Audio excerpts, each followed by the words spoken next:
Hi guys, so I'm here back with another video.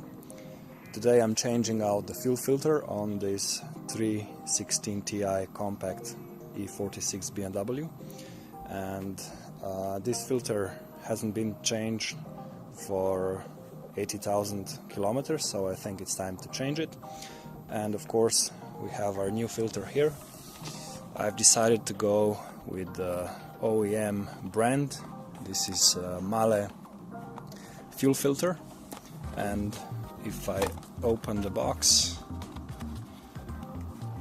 I can see the fuel filter here, and as you can see it has a couple of ports. This is the input side, this is where the fuel pressure comes in from the fuel pump, and this is the return line.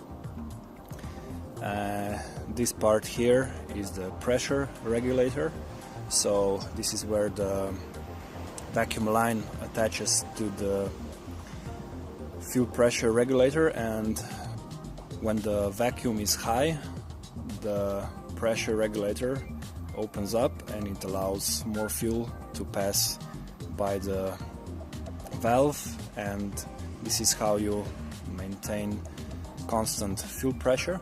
And this is of course then the line that goes to the actual fuel rail. So this is the part we are changing, and the fuel filter lives on the driver's side on the bottom. You can see it right here.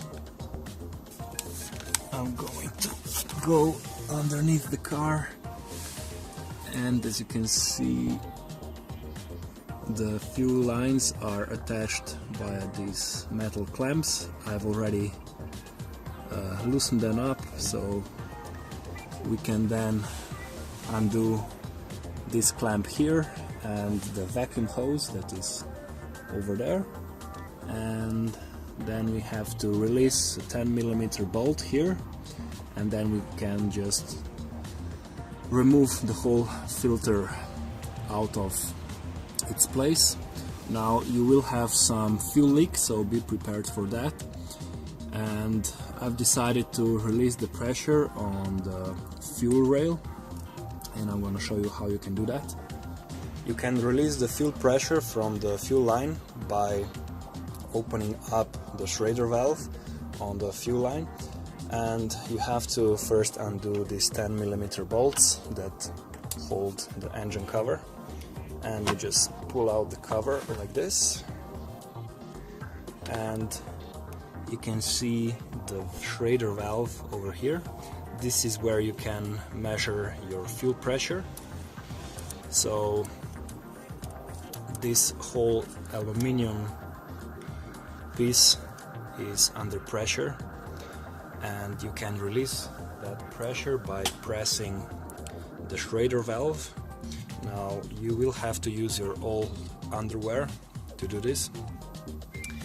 It's a perfect time to get rid of it, and what you have to do is just press down on the tip of the Schrader valve, and the fuel pressure will be released. Now make sure that you're doing this when the engine is cold, because some fuel will probably leak out down onto the engine, and we don't want to have any fire hazard here. So I'm gonna show you. I have already released most of the pressure from this valve, so if I push the pin in, it should send some fuel out, but in this case I've already released it, so there's nothing much here. And so we're all good now. Don't forget to put back the cover, the cap, otherwise you're gonna have a problem. Okay, so that's it.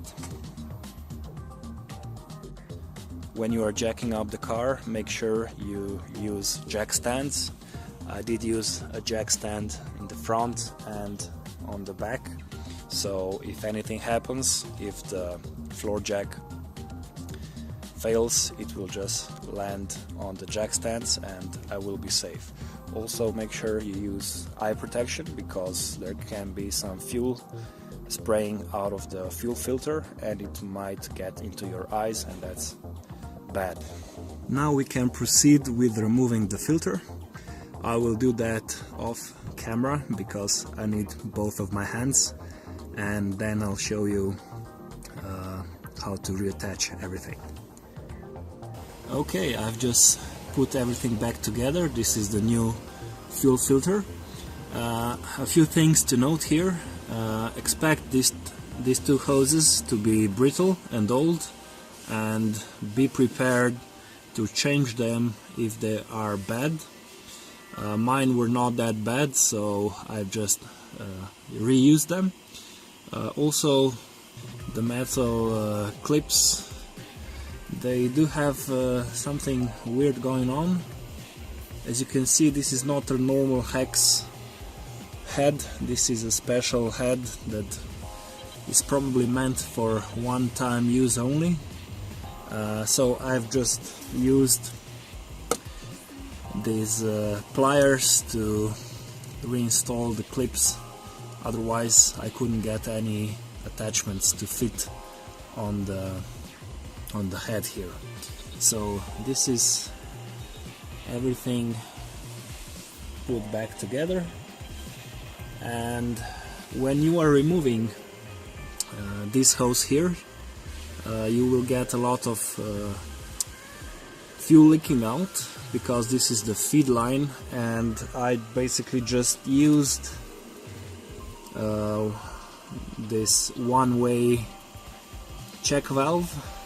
So I've inserted it in this direction, so it blocked the fuel from leaking out, and that helped me to limit the loss of fuel. When you take out the old fuel filter, be prepared. There will be a lot of fuel leaking out, so make sure you have a bucket or old piece of cloth to absorb all of the gas that comes out. And I am tempted to inspect this old fuel filter to see how clogged it is, if it was worth changing out. I don't know, maybe this is still the original filter. I have almost 200,000 kilometers on the car, and if this is still original filter, then it was really time to change it. Okay, so we have everything put back together, and the first time when you start the car you should allow it to prime a couple of times, because all of the lines are empty, they have no fuel, and you will probably have not enough fuel pressure to start the engine. So what you can do is just put the key in the start position, and this should prime the fuel pump.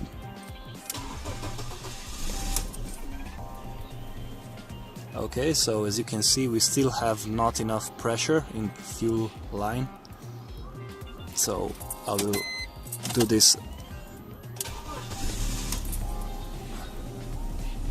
again, and you should see some erratic behavior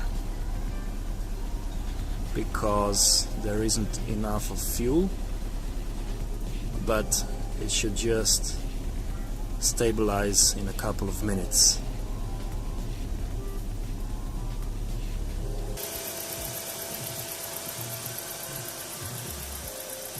After a minute or two, just go underneath the car, make sure nothing is leaking, and you should be good to go.